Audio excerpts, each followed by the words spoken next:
this is an iHeart podcast. Guaranteed human.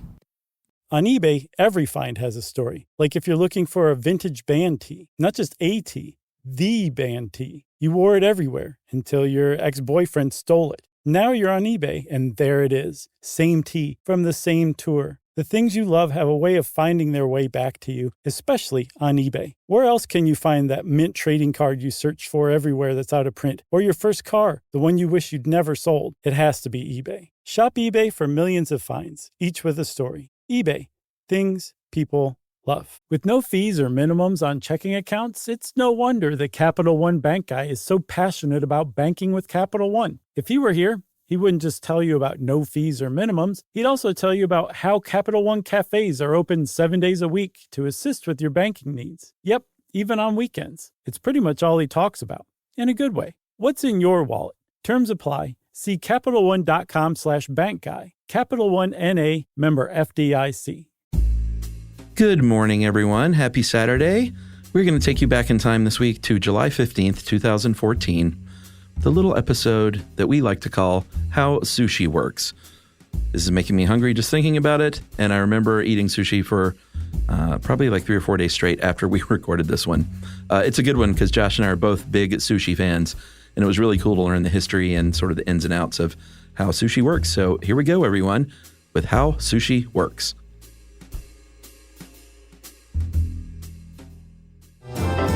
Welcome to Stuff You Should Know, a production of iHeartRadio's How Stuff Works.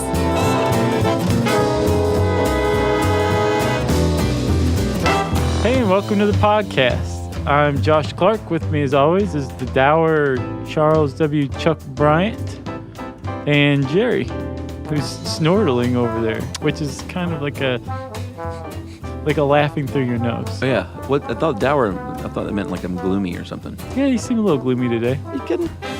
No. You think this smile is fake? Yeah, that one is. Man, I wish I had a picture of that. We could put that on a t-shirt. Yeah. And then I could wear that t-shirt. Yeah. And then you could get a picture of me wearing that t-shirt and put that on a t-shirt and wear that t-shirt. Yeah. And so on and so forth. And we'd be like Ryan Gosling and oh, yeah. Who did you do that one? Macaulay Culkin. Right. Yep. That's what I get we to could be do. Macaulay Culkin this time, though. This time. Yeah. All right. All right. You're always making me be Ryan Gosling. I know. Who wants that? Nobody. How are you? I'm good, man. I got to tell you. So we're about to do sushi, by the way. This thing made me really hungry. Oh, my God. Yeah. I want sushi so bad now, and I have for days now. Yeah. Just remember the yawning episode? Mm-hmm. And people are like, oh, I listen to this and I yawn the entire time. Yeah. Yeah. Well, prepare to want sushi, everybody. Even if you don't like sushi or never had sushi, I guarantee you, you will want sushi by the end of this, or we will give you your money back for this episode. That's right. So you've had sushi? Yeah, I mean, it's one of my favorite foods. I could live in Japan and eat sushi every day. Yes. I'm going to Japan next year, and I plan on eating sushi every day. I would not get sick of it. No, it'd be really tough to. Yeah. Especially with the variety involved. Sure. You know, everybody thinks sushi is basically like a little bite of rice with a bunch of ingredients tucked in it. Yeah, or on top of it. Yeah, or maybe it's like a little lump of rice with some Yeah. Fish on it or something. There's a whole galaxy of sushi out there. Yeah, especially when you go to Japan. I mean, just prepare to have your mind blown. I mean, you've had it before, but Yeah. my buddy Jason lives over there, and it's not like Sushi Avenue here in Decatur, Georgia. Does he ever mail you sushi? No. Yeah, it probably wouldn't stay very well. Nah. But if you figured out a way to stick it into one of those live organ courier things, Ugh. it'd be great. I don't think so. Well, if you eat raw sushi here, with the exception of tuna, Yeah. and by here I mean the United States, it's not fresh. It's been frozen by law. Yeah. Except for tuna. And I couldn't find out why tuna was the only exception. But all fish that's intended to be served raw has to be frozen. Flash frozen's fine. And then, of course, thawed back out. But it can't just be from the ocean to your plate. Yeah, and before the pedantic ones among you start emailing, Josh said sushi when he was talking about raw fish. And in fact, sushi is rice, and that is sashimi. True. Thank you. But I'm using the colloquial exactly version. When people say, "Hey, let's go out for sushi," it's like a genre of food. Like, "Hey, let's go out for Italian." Right. And you don't go, and they say, "Actually, that's a Sicilian item of food you're eating, not Italian." Yeah. If this is ringing true to you and it's reminding you of yourself, you need to do some personality changes. If this is your friend, then you should surround yourself with higher quality people than that. Yeah, well, I mean, go out for sushi. That means you can have miso soup, and that means going out for sushi. And you can have edamame and a seaweed salad, and that's all part of the experience. Yeah, that's going out for sushi. Yes, in this country, it basically is shorthand for Japanese. You're going out for Japanese. Yeah, sort of, but not hibachi. No, hibachi is not Japanese. It's strictly Araki Aoki American. Oh, is it? Yes. I mean, they do have hibachi grills and stuff like that, but the experience, the Benihana version, totally American invention. I've never been to one of those places. Oh, yeah. I mean, it's like there's a guy like chopping and cooking and going, hey, and like tossing stuff into his hat and everything. I've just never been. Yeah. All right. So, Chuck. Yeah. Thank you for pointing out the sushi thing, because I am going to do that a lot. Yeah. And we should say, if you are specifically talking about sushi in Japan, you're talking about vinegared rice. Yes. Is roughly what the word means. Yeah, medium or short grain vinegared rice. The stuff that's on top, the neta, which is a seafood topping that you put on sushi, is actually, that raw fish is called sashimi, like you said. Yeah, and you can eat that by itself as well. If it's fried stuff, it's called tempura. Yeah. Different types of sushi have different kinds of names, but let's get into this, shall we? Let's talk about the history, because this whole thing didn't even start in Japan. Yeah, it's pretty interesting. I mean, if you look at sushi, there's a lot of folklore surrounding it, a lot of mysterious origins. One of the old wives' tales from Japan. Is that funny? It just appeared out of nowhere one day, mysteriously. No, it just means they can't pinpoint it. I know. I'm just teasing. You're joshing. I am. I'm joshing the Chuck. That's right. There's an old Japanese wives' tale about an elderly lady who would hide her rice from thieves in osprey nests, and she would forget where they were, and they would ferment, the rice would, and then the seafood that the osprey would eat would fall down in there, and voila, that was the first sushi. Yes. It's a great story. But it's a lie. Yeah, not necessarily. It's not a lie. It's folklore. Which are lies. I guess it's told by old ladies. A very harsh way to say it.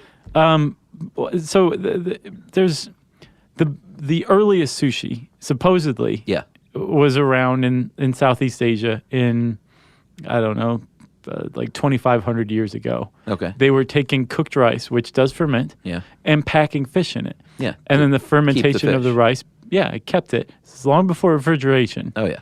But it also kind of pickled the fish. Mm-hmm. But then once the fish was pickled over the course of like weeks, and they would place it under like a heavy stone or something like that to basically compress it. And once the fish was pickled, they'd throw the rice out and just eat the fish. Yes, and in fact, a sushi kitchen can be called a sukiba, or a pickling place. Yeah, that's bam. The original version of sushi was basically fermented fish that was fermented with rice. Pickled fish fermented with rice. Yes. Then they threw the rice out. Somebody said, well, wait a minute, what does this rice taste like? Oh my God, this is delicious. Yeah. And what would it taste like if I put this fermented fish on the rice? And they went, oh my God, this is even better. So they said, well, let's try this a different way. If we're not going to throw the fish or throw the rice out, let's actually gut the fish. And this is the 10th century, by the way. Yeah. And by now, this is in Japan. Let's gut the fish, soak it in sake, which is Japanese rice wine. Yeah. And then pack that thing full of rice and let that ferment. Yeah. And then after a few weeks, we'll just slice it and then eat that. Yeah, and each of these steps basically is speeding the process up a lot. Like the very first process took about 1.5 years. Oh, did it? And it was only for like the uber wealthy. Once they added sake, though, that speeded that up.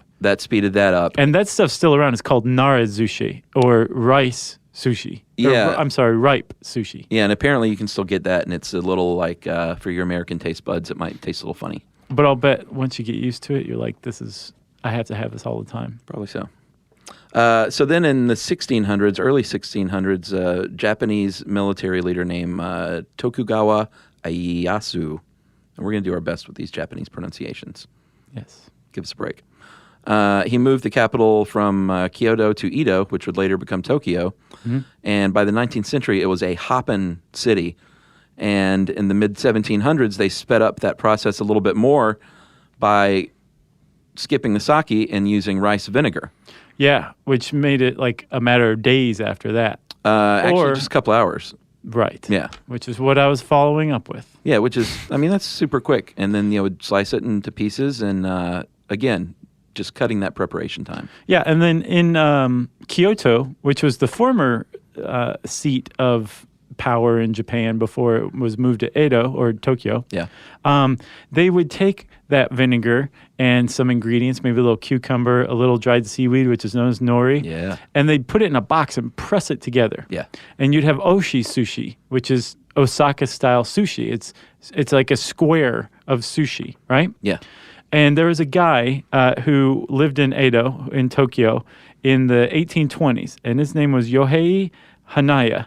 And he had a little cart where he was making oshi sushi, and everybody liked it and all that. But apparently, as the story goes, some of his customers were like, I'm very busy and important, and I don't have time for you to press this into a box. Just hurry up, make it snappy. Yeah. So he took some of that rice, that vinegar-flavored rice, and rolled it up in his hand a little bit, and then he would take some fish that was taken out of Tokyo Bay or Edo Mae. Yeah, I mean, he was set up right there on the water. Exactly. Yeah. And he cut off a little bit of slice and put it in there, maybe with a streak of wasabi, and handed it to the people. He said, here, jerk, is that fast enough? That took me like 3 minutes. Exactly. And they said, well, by God, this is Japanese street food. That is fast food that we can use our hands for and eat in 2 bites. And nigiri sushi, what a lot of people think of as sushi, was born. The modern sushi was born right there in that food stall. That's right. And then the Great Kanto earthquake hit Tokyo, and land prices went down, and all of a sudden there was a lot of retail space. And so the sushi cart said, hey, maybe we should move these things inside and start a legit restaurant. And it happened all over the place. And by the 1950s, it was the sushi restaurant was where it was at. Yes. Basically. In the 1930s, thanks to refrigeration, you could ship fish. By the 70s, in the post-war economy, people were loving the stuff. Yeah. So it started to boom in all over Japan, and then started to spread to other parts of the world. It did. And in the United States, it was first adopted in the 60s in Los Angeles. Of course it was Los Angeles. There was a place called Kawafuku, and that was the first big American-embraced sushi restaurant in the United States. Yeah. And then the yuppies came. And you think like 80s and sushi, right? Do you? I do. Yeah. I always have, yeah. But apparently, it wasn't until like the 90s that sushi really hit New York. And it was because of a unknown man named Robert De Niro. Oh, yeah. Nobu. Who talked the chef of Nobu, whose name is Nobuyuki Matsuhisa. Oh, I'm going to be in so much trouble when I get home. So De Niro talked the chef of Nobu, Nobuyuki Matsushisa. I think that's it. Yeah. It's really close, if not, to open Nobu, which was already an LA icon, in New York in 94. So apparently sushi didn't hit New York big time until the 90s, even though I think of it as like total American Psycho fodder. Yeah, I mean, it was around. I think the explosion didn't hit. I mean, it was very much a California thing. That first restaurant was in Little Tokyo in L.A., and then in the 70s, they opened one in Hollywood called Osho in 1970, and that was, that was when the celebrities started going, and they was like, oh my God, this is so exotic and delicious. Right. And I could eat it every day. Yeah. And something really, really big happened in 1973. There was a place in Los Angeles, and there was a sushi chef there. His name was Manashita.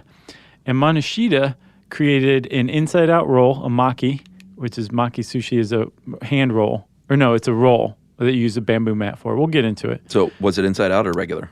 Inside-out maki roll. Okay.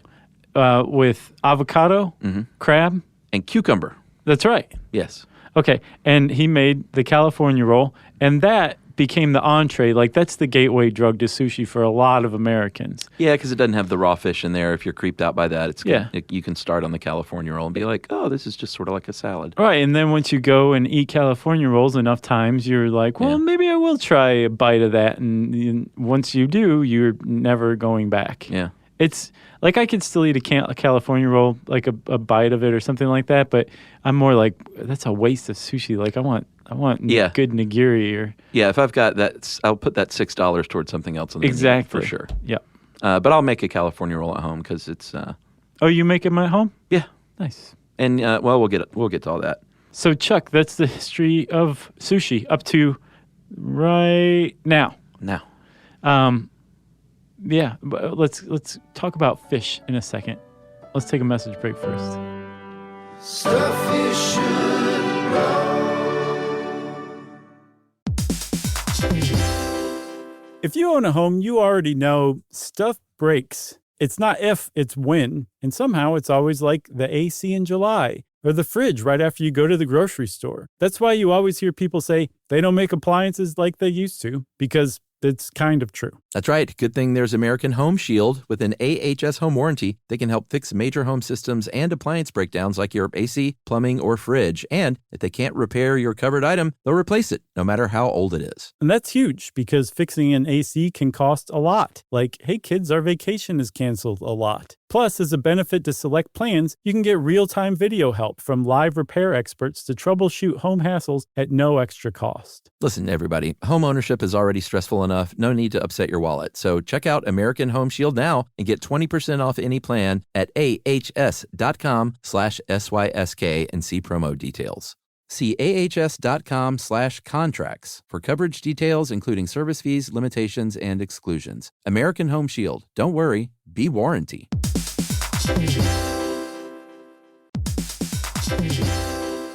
Hey, everybody, we want to talk to you about The Big Bang Theory. That's a show that became one of the most defining sitcom of its era and really built a fan base around its memorable characters and unique group dynamic. That's right, which is why we think you'll enjoy the official Big Bang Theory podcast. It's back, covering seasons 3 and 4 of the show. Host Jessica Radloff sits down with crew and cast members like Kunal Nair, who plays Raj, Mayim Bialik, who plays Amy, and Kevin Sussman, who plays Stuart. That's right. You're going to learn all about the Easter eggs you may have missed, behind-the-scenes stories, and how certain real-life relationships shaped some of the most memorable storylines. Yeah, there's cast reflections years after the series aired and expanded content around famous episodes and storylines. It is exactly what you're looking for if you're a fan of the Big Bang Theory. The season is on video, so watch the official Big Bang Theory podcast on HBO Max, or listen wherever you get your podcasts, and stream episodes of the Big Bang Theory on HBO Max. Stuff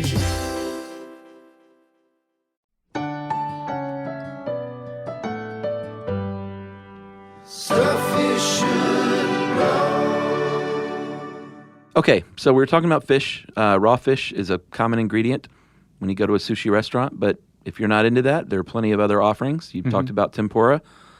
We talked about the California roll. You can use veggies. This article says virtually any type of vegetable, but I completely disagree with that. Yeah. Like, you're not going to roll up broccoli or cauliflower in sushi, are you? No, but man, I am crazy for ground up cauliflower as like a rice substitute or something like that, or like a mashed potato substitute. Have you had it? Like cauli taters, like pureed cauliflower? So good. Yeah, I've been making cauli taters for years. Dude, I've spent my entire life up until like a couple months ago hating cauliflower. I never told you about cauli taters? No, I've heard of it before. I just never really tried it. But Yumi and I like started making it, and I'm good. like, wow, this is good. Yeah, and it's, I hate it when people say it tastes just like something. It doesn't taste just like mashed potatoes. No, it's got its own thing. But it's got its consistency, and it's good. Right, it mimics the consistency, not the taste. Yeah, but the taste isn't too far off. I mean, I don't know. I'm a big it doesn't taste like rotted horse meat compared to like mashed potatoes or something, but I think it's its own distinct thing. It is. So that's my treatise on cauliflower. Yeah, you won't put cauliflower in your sushi, though. But you can find asparagus in sushi fairly frequently. Yeah. Cucumber. Sure. Well, I guess that's it. No, there's some more stuff. Mushrooms. Oh, yeah, mushrooms. It's a big staple of a lot of sushi. That was the third one. Yeah. Some nice shiitakes. Boom. Have you been to Umi Sushi yet? No. It is amazing. Yeah, the one I've been on lately is oh shoot, I can't think of the name of it now. Miso, I think is the name of it, in the Old Fourth Ward. And it's good. A little pricey, but you know. Oh, it's yeah, good. miso izakaya. Yeah. Yeah, it's supposed to be real good. It's good stuff. It's more, it's like nouveau sushi, which I guess Umi Sushi is kind of, but they have like an old traditional sushi chef running the place there. Yeah. Yeah. Yeah, I mean, in America, you're going to find some variations. And in fact, the inside-out roll apparently is a totally American thing, even though it has now since found its way over to Japan, but it did not originate in Japan. Right? No, The reverse roll or inside-out. it was like an echo that came back by storm. And if you don't know what we're talking about, that's when the rice is on the outside of the roll, Right. and the nori is on the inside instead of the other way around. Yes. All right. So Chuck, if you are going to use fish, or you're ordering at a sushi place, most of the fish you're going to see is saltwater, sea fish. Yeah, you don't want a trout roll No, and the reason why is or because a bass roll. freshwater fish are much more prone to parasites than Yeah. saltwater fish. Parasites don't like salt as much, right? Yeah. But occasionally you will see a freshwater seafood. There's like a type of eel that's really good that's freshwater. Yeah, I love the eel. What is that, unagi? I always get the two eels confused, and I always get, like, after all these years, I still can't commit it to memory. Right. And about every third time I order the wrong one. Oh, really? I don't think I've ever had the saltwater eel. Yeah, I mean, it's not bad, of course, but I like the... You like the freshwater more? Yeah. Yeah, I do too. And you can buy, that's one of the ones I make at home. There's a great Japanese market over by the DeKalb Farmers Market, and you can buy it in the refrigerator and bake it in the oven. And Yeah, because that's the thing. If you order the freshwater eel, like it doesn't come raw. Yeah. Like it's seared or something like that. yeah, with it's like a sauce. seared and like a teriyaki sauce. Right. So delicious. It is. Man, You know what's salivating. Okay, so you're going to have freshwater fish. Yeah. Or freshwater seafood most of the time. No, saltwater. Saltwater, thank you, man. Yeah. And one of the most highly prized seafood that you're going to find in sushi of any type is tuna. Ah, so good. And there's different types of tuna. They'll use a yellowfin, big eye, bluefin. Yeah.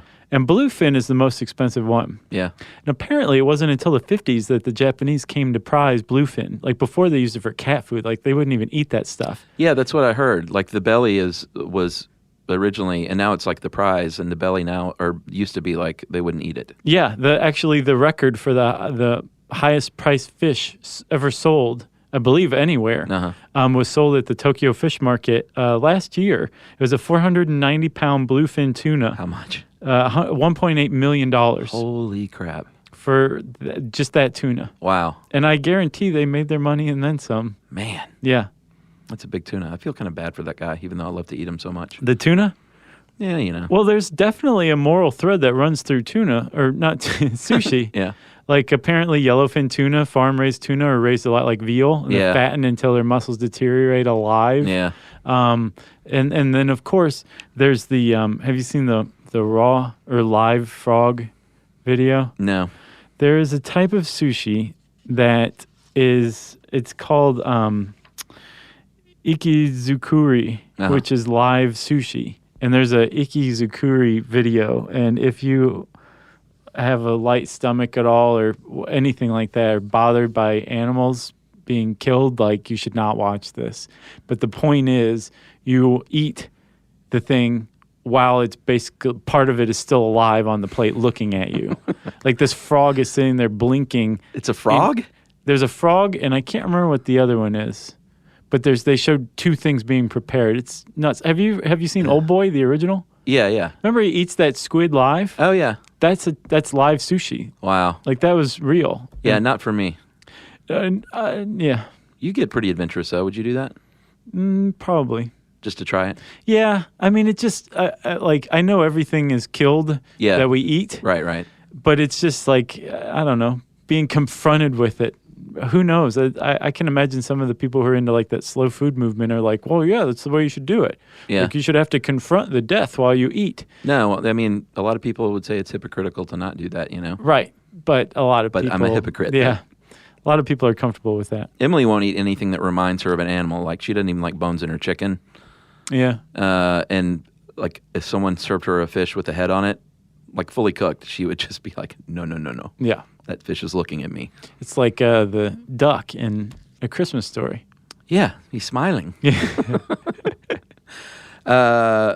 Okay, so we were talking about tuna. Tuna is delicious. Salmon is delicious. Yellowtail and hamachi and surf clam, and there's all sorts of delicious seafood that you can get on your sushi or in your rolls. And then you just spread out from there. If there's fried chicken in there, it might be a little too Americanized. Although if that's what you're into, then great. Well, it'd be considered tempura chicken in that case. Yeah. But yeah, come on. If there's fried chicken and mayonnaise rolled up in rice, then... That sounds kind of good. Well, I know, but is it sushi? Well, Or is it Kenny Rogers Roasters? I feel like there's been kind of, there's definitely a traditional thread of sushi, right? Yeah, I don't mind mixing it up a little bit. And there's like traditional preparations, and then there's traditional ingredients. Yeah. But then it's like you said, in the 70s when the California roll was made here in America, Yeah. it was sent back. And now you can get a California roll pretty much anywhere in Japan. Yeah. And it's expanded from there. So I think sushi's kind of this evolving thing. I've seen cereals added. Have you seen that? Like No. cornflakes or Rice Krispies on top? Uh, Yeah, I'm not into that either. for crunch. Yeah, or squirting a bunch of sauce on top. I'm not a big fan of that either. Yeah, well, that's another thing that we'll talk about when we talk about how to eat sushi. But really, there's a lot of sushi that's prepared that you're not supposed to do anything to except eat. Yeah, true. So I guess we should finish the what can be in sushi thing by mentioning roe and tamago. Roe is the fish eggs, like the little delicious orange. It's almost like caviar. Yeah, and there can be little tiny ones and larger ones. I'm sure there's a difference in the name. Do you know? I didn't look that up. No. Jerry's nodding. Is there a difference in the name? I'm sure it's not necessarily by size, but probably by fish. Yeah. Yeah. I think the smelt roe is the smaller. I think so. Yeah, the little tiny beads. Yeah, and that's usually added with a roll or on top of something. And the other Right. larger ones, a lot of times that's just wrapped in the nori, and that's all you're eating. Yeah, or there's just like one on top of the thing. Oh, yeah, like a little bead Uh-huh. for presentation. Yeah, and I once ate a quail egg on top of... Quail eggs yesterday Yes, for lunch. this was raw. Oh, okay. I didn't realize it was going to be raw. I ate it anyway Yeah. because, like you said, I'm adventurous. But man, I was like, I'm never ordering that again. Was it not good? No, I'm not too big on raw eggs, Yeah. except strangely in like a tataki or a carpaccio or something like that. Yeah. Yeah, I that's weird. I guess I'll just have to keep ordering it then, whether I like it or not. All right. Tamago is egg in sushi, but it is cooked, and it's like it's an omelet. It's made by adding little layers of egg. I've seen some people like bake it in a pan. It's probably the shortcut method. There's probably a more traditional method, but It's almost like because it's a sweet-ish Yeah. omelet. It's almost like a dessert sushi. yeah, and it's like an inch thick in a slice, and you put it on some sushi rice with a little band of nori tied around it, and that's delicious as well. Tamago. Avocado, is that how Yeah. you say it? Avocado. That is very popular, and that means tuna of the land in Japan. Yeah, that's their word for avocado means tuna of the land. It's pretty cool. Yeah. And Avocado is like a delicious. great addition to anything. Yeah, I agree. And very good for you, too. It really It's is. the good fat. Yes. Yeah. Good for your heart and your brain. What else goes along with sushi? The soy sauce, the shoyu. Yeah, it's a type of soy sauce. And like you can dip your sushi in soy sauce if you prefer, but you're supposed to use it very sparingly. Yeah, and supposedly you're not supposed to dip the rice either. No. Well, I drown it. I'm just... you want to talk about how to eat sushi the proper way? Sure. Okay. I don't do it. That's fine. Yeah. I A think lot of you people should eat it do- with chopsticks. Yeah. Supposedly it's an insult to the sushi chef to drown your sushi in rice. I drown it. In soy sauce, you mean? Yes. And where would I be without you? Well, just saying wrong stuff here and there. Yeah. No big deal. So basically, let's say you have a piece of nigiri, which Yeah. is just a little lump of sushi with like some topping on it. Yeah. Say tuna. Okay. You kind of lightly grab the nigiri on one side. With your fingers? On both sides with your fingers. Yeah. Yes, you don't need to use chopsticks. Sushi was originally a finger food, and you can feel free to eat it the traditional way using your hands. Yeah. So you grab the sides kind of lightly but firmly. You tilt it over. Yeah. You tilt the nigiri over, and then you just basically have it. So you're holding onto the tuna and holding it almost like a basket. So the rice is on top and the tuna's on the bottom. You've just flipped your sushi over. Yeah. If you want a little bit of shoyu, you can just kind of just barely like pass it through the shoyu, the soy sauce. Just the tip. Yes. Yeah. Of just the seafood. Yeah. You're not supposed to touch the rice to it. Yeah, that's what I hear. You take one bite. Depending on the size, you can put the whole thing in your mouth and eat it, but you want to put the topping side down. Okay. And then if it's a big piece of nigiri, then you can bite it and then eat it in 2 pieces. All right, here's Chuck's method. I take it and I dump the entire thing in a big bowl of soy sauce, and then I pull it out and I stick it in my mouth and chew it up and eat it all. And then I wash it down with a Sapporo. Mm-hmm. Well, that's customary. And I'm a happy guy. You would probably like chirashi sushi, which is basically a bowl of rice with sushi toppings. Yeah, I could be down with that. Is there the nori in there, though? Because I love the nori. I think everything you want's in there. Okay. Whatever kind of sushi you want, it's just like in a bowl. It's just like a KFC bowl, but with sushi. Yeah, or, oh man, what are those awful beef bowl places out west? The Yoshinaki or something, beef bowl, like in the shopping malls? Yeah, I know what you're talking about. I can't remember the name of them. Are they not good? Well, I mean, you tell me, you get like a 3-pound beef and rice bowl for like $3. Oh, wow, that sounds good. I don't think they're known for their high quality meats and ingredients. Gotcha. So Yeah. by beef, you mean cat? Yoshinori, God, what is it called? It's a chain. They're all over LA. Yeah, I know what you're talking You know what about. I'm talking about. I don't think they have them here in Georgia.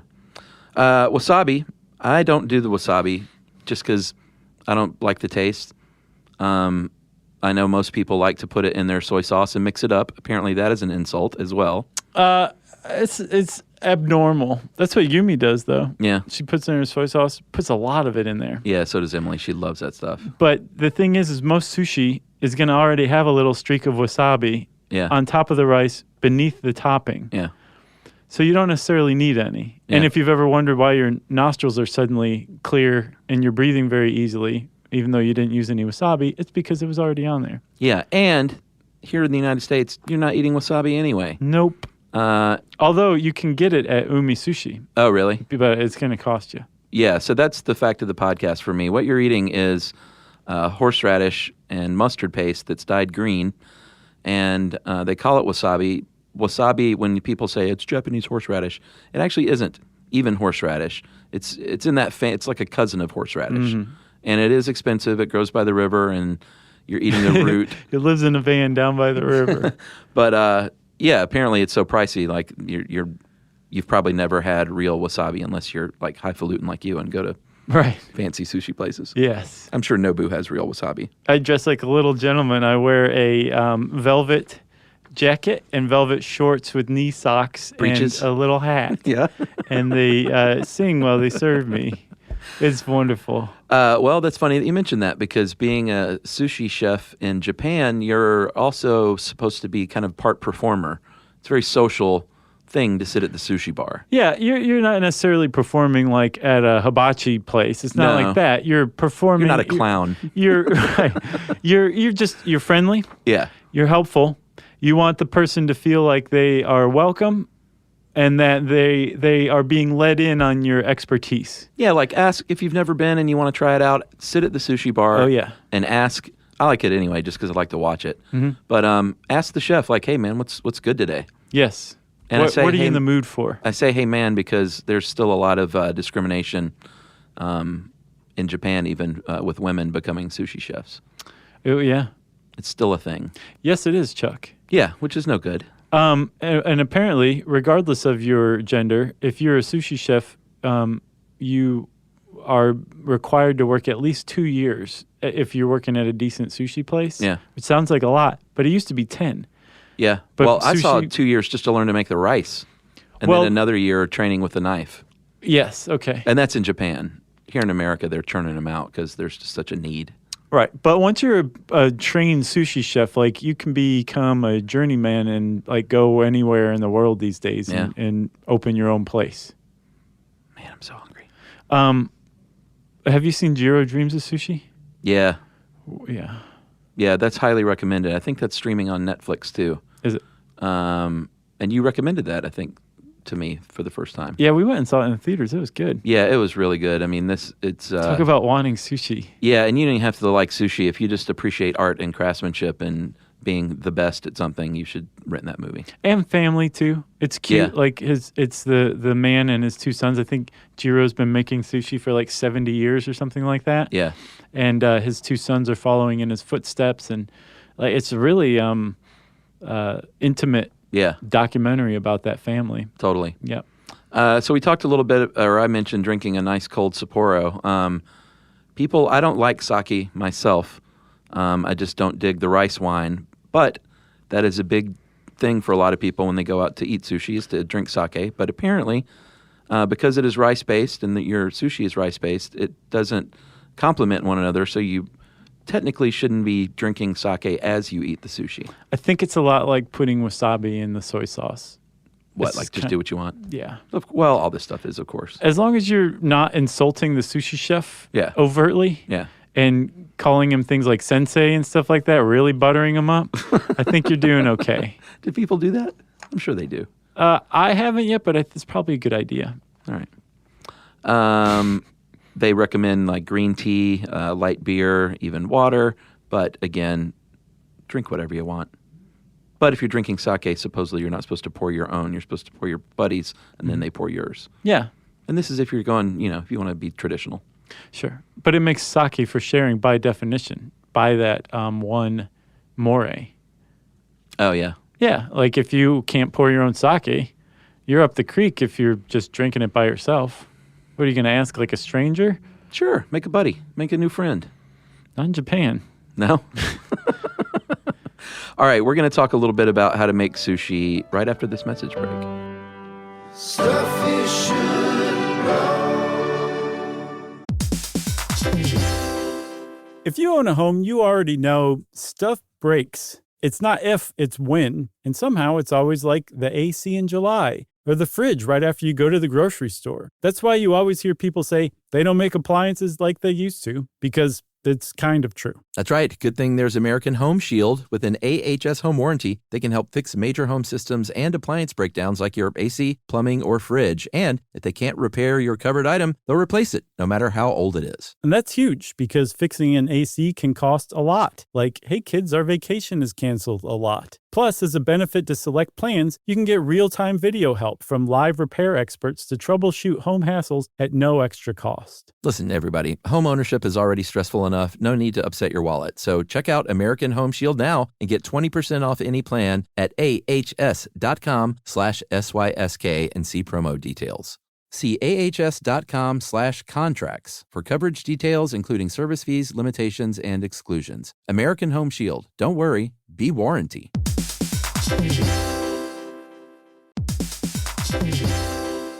Hey everybody, we want to talk to you about The Big Bang Theory. That's a show that became one of the most defining sitcom of its era and really built a fan base around its memorable characters and unique group dynamic. That's right, which is why we think you'll enjoy the official Big Bang Theory podcast. It's back, covering seasons 3 and 4 of the show. Host Jessica Radloff sits down with crew and cast members like Kunal Nair, who plays Raj, Mayim Bialik, who plays Amy, and Kevin Sussman, who plays Stuart. That's right. You're going to learn all about the Easter eggs you may have missed, behind-the-scenes stories, and how certain real-life relationships shaped some of the most memorable storylines. Yeah, there's cast reflections years after the series aired and expanded content around famous episodes and storylines. It is exactly what you're looking for if you're a fan of The Big Bang Theory. The season is on video, so watch the official Big Bang Theory podcast on HBO Max, or listen wherever you get your podcasts, and stream episodes of The Big Bang Theory on HBO Max. The springtime thaw is finally here. Flowers are blooming, days are longer. We're saying yes to more plans and finally getting outside, running, walking, just moving again. It's the perfect time to upgrade your everyday go-tos with Bombas. Take Bombas sports socks. They're super comfortable and designed with sport-specific tech for running, cycling, yoga, hiking, you name it. I use them to run in, and I can tell you they work beautifully. So head over to bombas.com and use code SYSK for 20% off your first purchase. That's BOMBAS.com, code SYSK at checkout.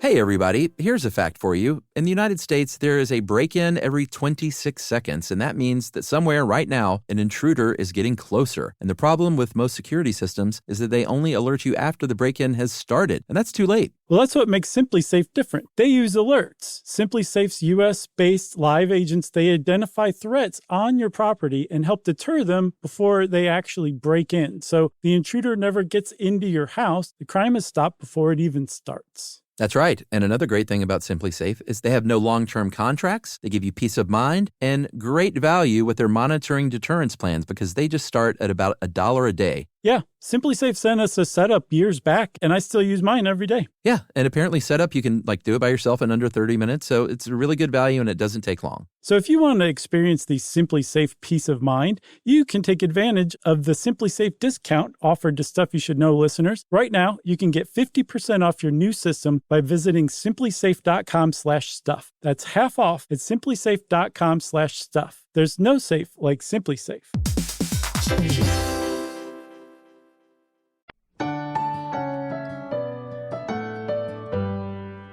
Stuff you should know. All right, so you've never made sushi? I'm surprised you guys haven't tried it. I've never made sushi, no. Well, I have. I haven't done it in a while.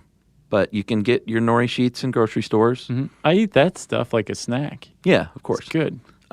You can find your little crab sticks and cucumber, and where it gets a little tricky is the fish itself. Like, if you live in a big city, there's probably a place where you can get sushi-grade fish. If you live out in the sticks, you may have a harder time, but you definitely want to get sushi or sashimi-grade fish and ask if it is sashimi-grade. Like we said, no freshwater. You don't want a trout roll. No, and you want it to be nice and vibrant in color. Yeah. You don't want there to be any weird, dark or soft spots. No. That's rot. Yeah, the tuna should be really bright red. Mm-hmm. Or pink. Yeah. Like dark pink. Yeah, I mean, you can, if you know how to spot it, you know the difference, if you get a little practice. Yeah, and if you're not like Emily and you're buying the whole fish, yeah, you want the eyes to be not sunken in. You want them to be still just kind of popping out oh my gosh, I can't believe this is happening kind of eyes, you know? Yeah, it shouldn't smell too fishy either. If it smells super fishy, that means it's probably not super fresh. Right. But once you have your fish and you've bought your nori, you want to buy your rice. That's the first key ingredient you need to master. And like we said, in Japan, they spend 2 years learning how to make the rice properly. Mm-hmm. So don't beat yourself up if it doesn't go well at first. No, but the rice you're making, you want to start with sushi rice, which is a short or medium grain rice. And if you go to the store to buy rice, like you go to a Asian food market or something like that, they're going to have rice that says sushi rice. Yeah. And it's going to come out like you want it. It's not going to be clumpy. It's not going to be mushy. It's going to be nice and sticky white rice. Well, if you make it right. Right. You can mess it up pretty bad, I've learned. Well, sure. I use Calrose. That's something here in the United States you can look for. That's good stuff. Yeah, it's a real popular, I think it started in California. Or what's another one? The one we eat all the time is, I think, it's like Nishi, I believe. Is that like the brand The name? brand? Yeah, Calrose is a variety, so it may be a Calrose still. Oh, it's not a brand? I thought it was a brand. Nah, it's a rice variety. Medium range. Medium range? Medium grain. Medium. So the key here, when you're making the rice, there's a lot of keys, but the first big key is you don't just throw it in a pot and cook it. You have to rinse it. And what my friend John, Chef John, mm-hmm. He taught me to just put the dry, uncooked rice in a pot and start just a cold water, like a slow cold water run, and just let it go, walk away. And the rice will kind of stay at the bottom, and the water will just kind of overflow, but that continuous water movement, and it's a little bit wasteful, if you don't like to leave your sink running or your water running. But what you want to do is just rinse the rice until the water is almost clear. And you'll see it. It's real cloudy and kind of grainy. And as you keep washing it, it'll clear up. And you want to do it with your hands and be gentle with it. You don't want to mash it up. Don't use a strainer because that can beat up the rice pretty bad. Just treat it respectfully and sort of wash it with your hands until the water's clear. Right. So that's step one. Then you got to soak it for an additional half an hour in cold water. Okay. Just walk away and leave it there. Okay. Then you're going to add... Wait, a half hour has elapsed. Okay. We should just sit here for a half hour. After the half hour has elapsed, if you want, you can add a little sake to it. If you want, you can add something called dashi kanbu. It's a dried kelp. Mm-hmm. I've never done that, but you can. It makes it pop. Does it? Sure. Okay. Then you're going to cook, it'll probably say on the package, but then you're going to cook it a lot like traditional rice. You boil it, cook it on a medium heat with the pot on for about 15 minutes, then simmer for about 20 minutes over low heat. And then they recommend here, I've never heard of this, to turn the heat up to high for a few seconds at the end. I'm not sure what that does. I think it maybe just like burns off any excess moisture. Okay. That's what I would guess it does. All right, and then leave the lid on and let it sit for about 15 minutes completely off the heat after that. Yep. All right, so now the vinegar. Right, you want to start with rice vinegar. That's the kind you have to use is rice vinegar. Yeah. Appropriately enough. Then you add, no other. Don't think like, I can use apple cider vinegar or white vinegar. You could use sushi vinegar, which is prepared rice vinegar. Right, but it's got to be rice vinegar. Right, but if you want to make it yourself, you use a little rice vinegar, about a quarter cup to a tablespoon of sugar and 1.5 teaspoons of salt. Yeah, and that's for 5 cups of rice. Right, and you mix all that stuff up until the mixture's clear, and you've got yourself some homemade sushi vinegar. Yep. Once your rice is ready, you want to turn it out into a bowl. Yeah. Is what it's called. Yeah. You dump it out into a bowl. Yeah, and what you should get is, and you've probably bought, if you're trying to make sushi, you probably bought a couple of things like your little bamboo rolling mat and a little wooden paddle, they call it. Mm-hmm. And it's, basically a big flat spoon. And that is what you use to turn it traditionally into a wooden bowl. Yeah. You can use anything but metal. Don't use metal. No, because it'll react with the vinegar. Yeah, that's no good. So you turn it out with this sushi paddle, or rice paddle, which, by the way, Yumi and I have seen the world's largest rice paddle. How big was it? It was big. Bigger than me. Oh, like as big as this table? No, it was like the size of like a long canoe. Oh. I said the world's biggest rice paddle. Well, I didn't, I was trying to, the flat part, was it as big as this table? Easily. Okay. In which, for everybody who's not in the room with us right now, the table's probably about 3 feet across. 3 in diameter, yeah. All right. Well, did they use that thing? I don't see how you could. Or was it just one of those silly things like the world's biggest spatula that is on display? It was far from silly, but it was big. It was on Miyajima, which is a neat little island off of Hiroshima. Oh, cool. And they have the world's largest rice paddle on display. So you're going to use that rice paddle to pry the rice out of the pot into your wooden bowl. And it'll come out kind of like a cake almost before you start messing with it. And then here's the thing. You don't just dump the vinegar that you've made all over the rice. You want to pour it over the paddle and then spread the paddle around over the rice so it sort of gently falls and distributes evenly. Right. And then you want to fold it in and mix it together gently again. Make sure everything's coated pretty well, and then cool it down to, you're supposed to be fanning it while you're doing this, and then cool it down to room temperature, and then you're all set to go. Yep, and then you want to take your hands and rinse them in vinegar to prevent the rice from sticking, just kind of lightly. Yeah, you should have, the paddle as well, when you're spreading it, you need to soak that as well. It works well. Right. And then you're ready to start making nigiri sushi, which is the easiest sushi to make. Yeah. It's just basically finger sushi. You take a little lump of rice and just kind of roll it into an oblong shape in your hand. Yeah. Press down on one side with the finger, and that's the side that's going to be the bottom. So basically you're adding stability. Yeah, and you don't want it super firm, but you don't want it falling apart either. Right. And then you take a little bit of wasabi, smear it on the top, and then top it with whatever ingredients you want, say tuna. Yum. And they have little molds, by the way, if you don't feel like you should try and make it in the palm of your hand, but they do have little prefab molds that you spoon the rice into, and you press a little thing on top and then pop them out. Which would make it basically oshi sushi, that Osaka style. Remember they have the pressed mold. Oh, is that what that is? Yeah, but theirs is strictly like a box. Gotcha. Yeah. Yeah, this is like 8 little individual compartments. Yeah, they're shaped like flowers and hearts and stuff like that too. I haven't seen that. Oh, they have 'em. Oh, yeah? Mm-hmm. Mine's just rectangular, but I don't use it. I did it first, and then I was like, no, I'm gonna try it in the palm of the hand. Have you ever made a nigiri sushi with like that? You were just like, this is perfect. No. No, I guess it's just practice. 10 Yeah. years at least. Yeah, I mean, it tastes fine. And they even point out in this article, it'll take some practice before it looks as good as it tastes. Sure. The taste will be there, but it's not what you see in the restaurant probably. Right. You know, those guys are pros. Yeah. Um, That was nigiri sushi I Yeah. just mentioned. The little hand rolled finger sized pieces of sushi. yes. You could also make maki. Yeah. And that's when you take that's a sushi roll. That's when you have the full sheet. You want to spread about a third of it with a thin coating of rice, and you want the nori shiny side down. Right. Onto the mat, the bamboo mat. Yeah. And so you spread your rice. You don't want it super thick. On top of the nori. Yeah, on top of the nori. And, you know, this is a little bit of if it's your first time, there'll be some trial and error involved.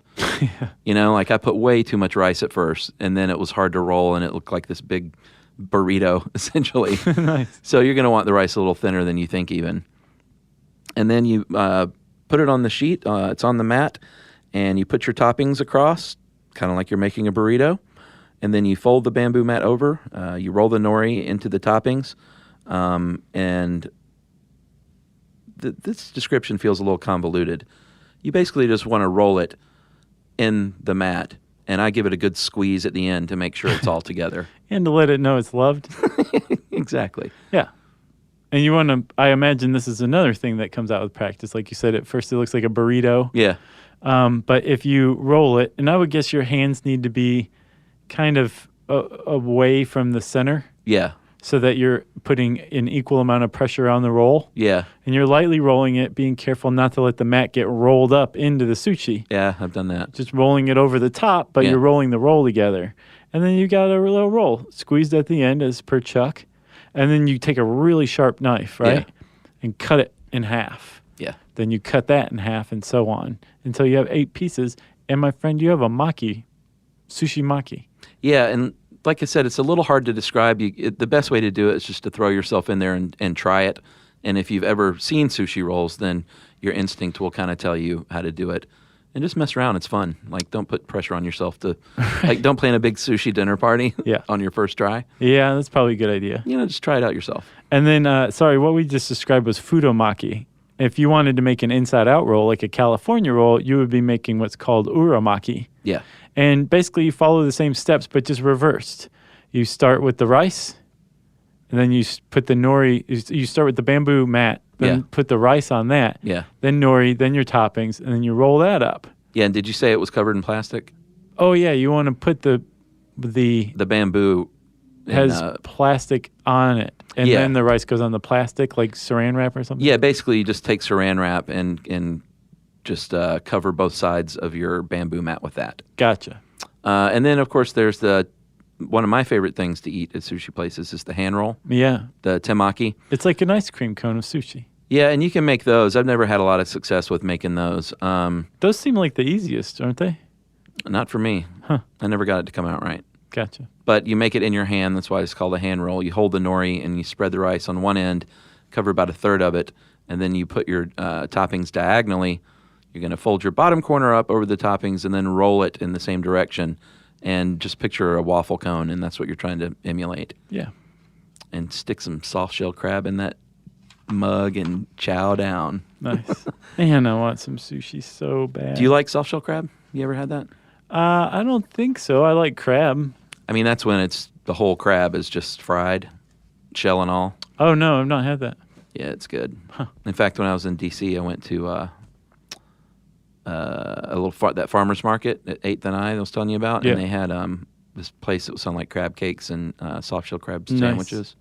So good. Is it crab season now? I don't know. It was crab season that day Nice. for me. I got one more thing Oh, okay. from the book The Story of Sushi by Trevor Corson. Mm-hmm. Just some surprising sushi facts. Oh, yeah. I think most of these we actually covered. They said in Japan they eat miso at the end of the meal to aid digestion instead of an appetizer. The soup. Yeah, I never knew that. I like the miso soup, though. Yeah, it's good stuff. And it says American chefs have probably never eaten a proper nigiri because sushi chefs pack it too tightly on purpose because Americans like it that way. Apparently it's looser in Japan. It's not enough rice. Have you ever, did you experience that? Was it looser in Japan? I've had it looser here. Oh, yeah? Yeah. Like the nice places? Mm-hmm.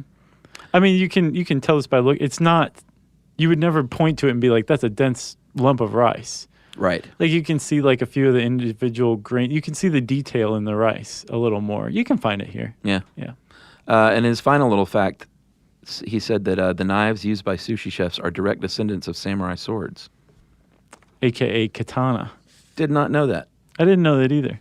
There's one more fact in there I thought was interesting. 80% of all of the bluefin tuna caught in the world is used for sushi. Oh, really? Yes. And the other is grilled rare and don't put on know. a salad. I don't know what they do with the other 20%. You If can it's grill going for tuna. $2 million per. Man, that's a lot per pound. Yeah.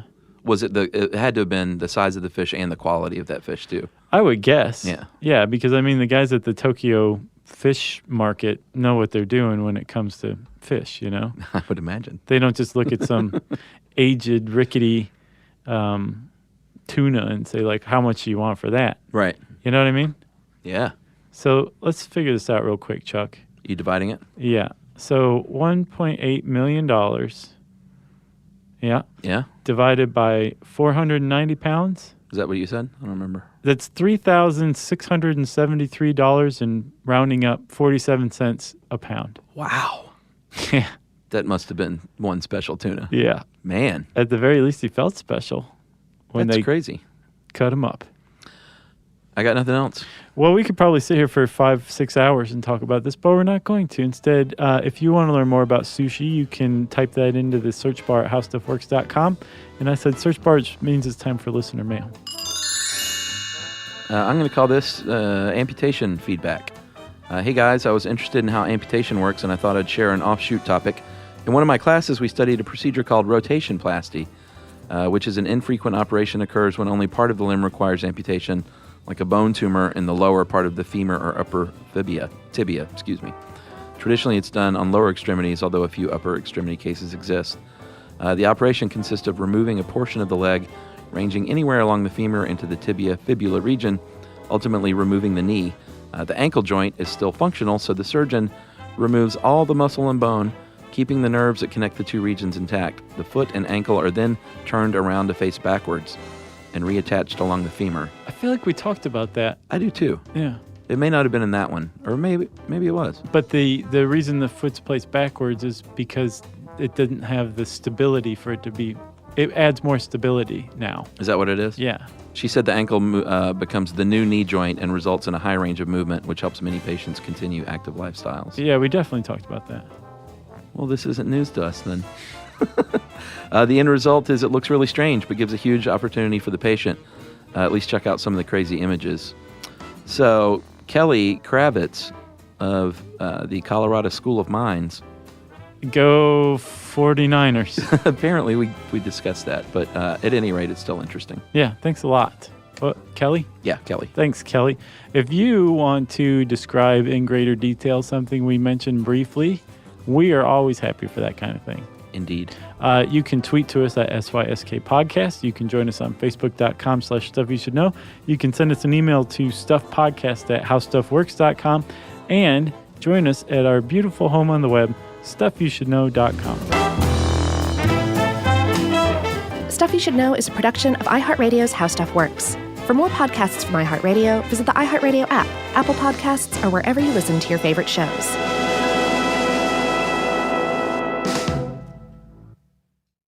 Everyone knows winter is the real mess maker. You don't need WeatherTech floor liners for summer unless you hit the beach and half the beach ends up back in your car, or the campsite dirt ends up in your trunk. Then you'd want a cargo liner, or a road trip goes sideways, lemonade spills, ketchup goes rogue, ice cream drips. Yeah, you'd be pretty happy about those WeatherTech seat protectors. So just to be clear, as the mud you're inevitably going to step in this summer, you don't need WeatherTech unless you plan on doing summer. Visit WeatherTech.com today. When it comes to small business, people want to talk to people, not bots, not voicemail. Your customers or clients want a real human connection, and that's exactly what they get with Ruby. Ruby is the virtual receptionist company that takes care of your callers when you're unavailable, in the middle of something, or just don't want to pick up. They can answer, screen, and transfer calls, as well as take messages, collect payments, book appointments, and more. All while saving you time and making the people you serve feel special. It's available 24/7, 365 days a year, and is 100% based in the U.S. See how it works at ruby.com, or better yet, give them a call at 844-900-RUBY. This is an iHeart podcast. Guaranteed human.